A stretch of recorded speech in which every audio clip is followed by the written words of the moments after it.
अस्सलाम वालेकुम, उम्मीद करती है आप सब खैरियत से होंगे। रेहान तारिक को एनसीसीआईए ने एयरपोर्ट से गिरफ्तार कर लिया।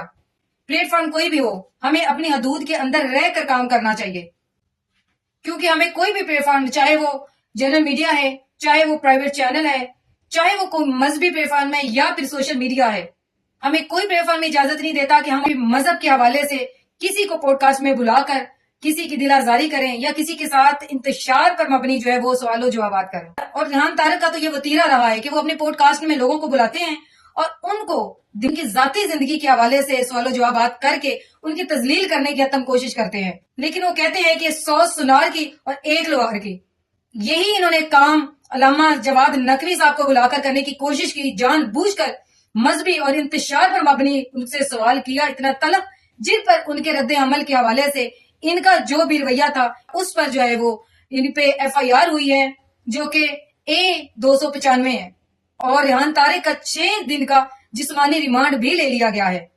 इसलिए हमारे जितने भी एंकर पर्सन हैं, पॉडकास्ट करने वाले हैं या फिर हमारे इन्फ्लुएंसर्स हैं, उनको अपनी हदूद को क्रॉस नहीं करना चाहिए और ना किसी पर मजहबी अटैक करना चाहिए और ना किसी के साथ इंतशार पर मबनी जो है वो सवाल जवाब करने चाहिए।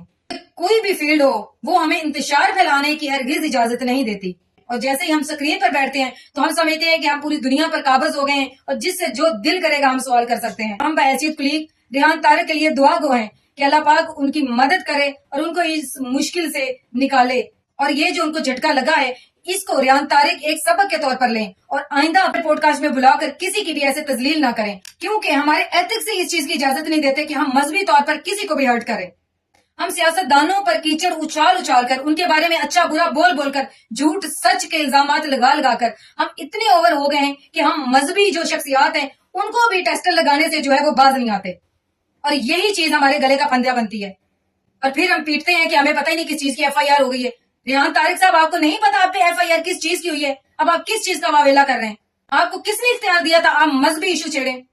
और आप बुलाकर अलामा को तो उनको इस तरह के जो है मजहबी इंतशार पर मबनी जो है वो सवाल जवाब करें। आपने उनको फंसाने की कोशिश की, जैसे कि रेहान तारिक की आदत है कि वो लोगों को पॉडकास्ट में बुलाता है और सवाल करके उनको फंसाने की कोशिश करता है। इसलिए उन्होंने मुहर्रम का फायदा उठाते हुए अल्लामा जवाद नकवी साहब को बुलाया और उनके साथ इस तरह का इंतशार पर मबनी जो है वो सवाल किया, जिसके जवाब में अब रेहान तारिक जो है वो सलाखों के पीछे है और 6 दिन का जो है जिस्मानी रिमांड भी ले लिया गया है। हमें किसी को भी इजाजत नहीं है कि हम मजहबी इशू को जो है वो इस तरह से इंतशार बनाए। रेहान तारिक को एक दफा जो है ना ये झटका लगना बहुत जरूरी था और अब जो है वो शायद इस चीज से इबरत हासिल करें और अब शायद किसी को अपने प्रोग्राम में बुलाकर उसकी तजलील नहीं करेंगे।